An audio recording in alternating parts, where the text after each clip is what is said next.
돌고 도는 물. 돌고 도는 물에 대한 학습에 앞서 간략한 애니메이션을 시청해 보도록 하겠습니다.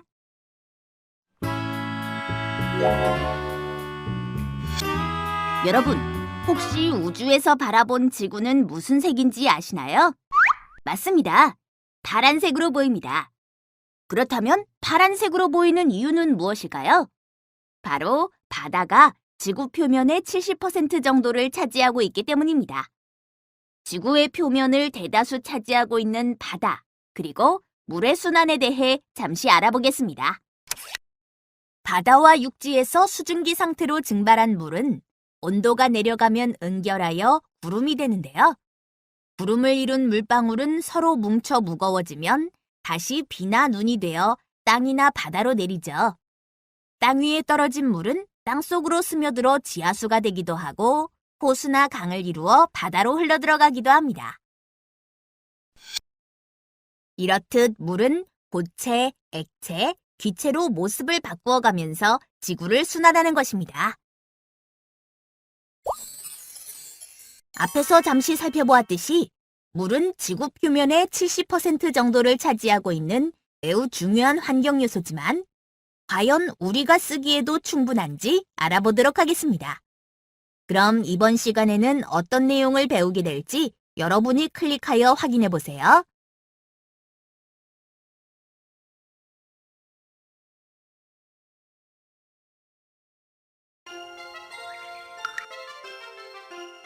지구의 물. 지구의 모든 생명체에게 필요한 물. 나에게 물은 충분할까요? 지금 보이는 그림은 태평양을 중심에 두고 지구를 묘사한 그림인데요. 지표 위에 물이 충분히 많죠. 하지만 지구에 있는 물 중 담수, 즉 민물을 모두 모으면 얼마나 될까요? 바로 이 정도밖에 되지 않습니다. 지구상의 물 중 97%는 바닷물이 차지하고 있는 반면에 민물의 비율은 3%에 불과합니다. 다시 이 민물의 비율을 살펴보면 빙하가 약 70%, 지하수는 29%, 하천수는 0.003%에 불과합니다. 지하수는 깨끗하고 양도 많지만 사용하기 어려워서 많은 물을 얻기 위해 쓰이지 못합니다. 우리나라의 경우 대부분의 상수도 물은 강물이나 호수물 같은 땅 위의 물로부터 가져오고 있습니다.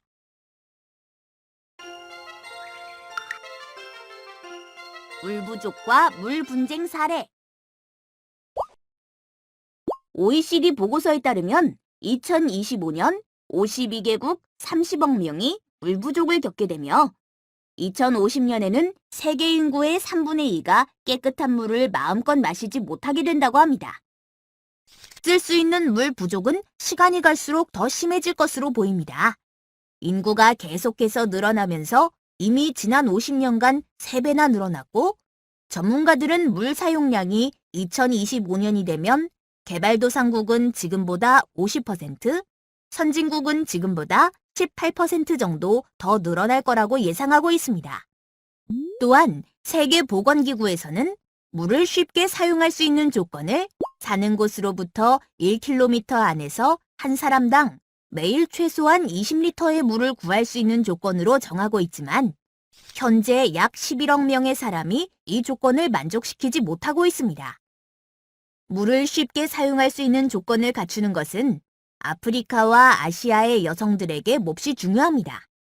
보통 이 지역들에서 물을 모을 책임을 지고 있는 것이 여성이며 아프리카 교외 지역에서는 물을 얻을 수 있는 가장 가까운 곳으로 가기 위해 1시간에서 4시간 정도 걸어야 할 수도 있습니다. 선진국 아이들은 개발도상국 아이들에 비해 30에서 50배의 물을 사용하며 적절한 물과 보건 서비스가 제공되지 못하는 지역은 어린이 사망률이 최대 20배에 달한다고 합니다. 그래서 이와 같은 물 부족과 불평등한 물 사용으로 인해 현재 지구 곳곳에서는 물 분쟁 사례가 일어나고 있는데요. 관련 영상을 함께 살펴볼까요?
우리나라 사람들은 하루 평균 약 286리터의 물을 사용하는데요.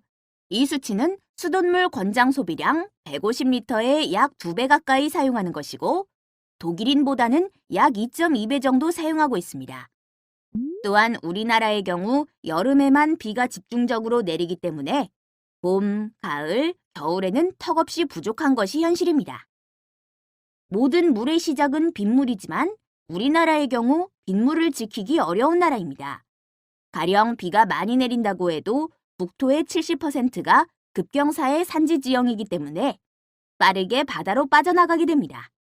따라서 물을 더욱 아껴야 할 것입니다. 물 절약. 제주도의 초망, 일본의 로지손, 스리랑카의 펌프킨 탱크. 과연 이것들은 무엇에 쓰는 물건일까요? 그렇습니다. 바로 빗물을 저장하기 위해 만들어진 것들인데요. 그럼 이것들은 어떻게 사용되고 있는지 살펴볼까요? 먼저 우리나라 제주도에서 볼 수 있는 초망부터 살펴보겠습니다. 초망은 물이 부족한 제주도에서 빗물을 저장할 때 사용되는 도구로 항아리와 짚을 활용하여 빗물을 저장합니다. 다음으로 일본의 로지손입니다. 가정집의 지붕면을 통해 내려온 빗물은 집 근처의 로지손 지하 탱크에 저장되어 물이 필요할 때마다 수동 펌프를 이용해 손쉽게 빗물을 이용할 수 있습니다. 마지막으로 스리랑카의 펌프킨 탱크입니다. 스리랑카에서는 수도 공급이 어려운 지역을 중심으로 빗물 저장고인 펌프킨 탱크를 설치하여 일반 가정에서 빗물을 저장하여 생활용수로 사용하고 있습니다. 우리도 빗물을 저금할 수 있는 빗물 수집통을 함께 만들어봐요. 먼저 빈 페트병을 준비하세요. 그런 다음 입구로부터 3분의 1 정도의 지점을 잘라낸 뒤 잘라낸 부분을 거꾸로 하여 남은 몸통에 끼워 넣고 테이프로 고정합니다. 이렇게 만들어진 빗물 수집통을 빗물을 많이 모을 수 있는 장소에 설치합니다. 5곡의 퀴즈! 자, 여러분, 제가 설명하는 것이 무엇인지 정답 입력란에 적어보세요. 첫 번째 곡입니다. 이것은 땅에 있는 물이 하늘로 올라가서 내려오는 것을 말합니다. 아직 감이 오지 않으시나요? 그렇다면 두 번째 곡입니다. 우리나라에서는 여름에 자주 볼 수 있습니다. 세 번째 곡입니다. 물 부족을 해결하기 위해 날을 사용하는 것이 좋습니다. 맞추실 때도 된 것 같은데요. 네 번째 곡입니다. 제주도의 초망, 스리랑카의 펌프킨 탱크, 일본의 로지손과 관련이 있습니다. 마지막 5번째 곡입니다. 두 글자입니다.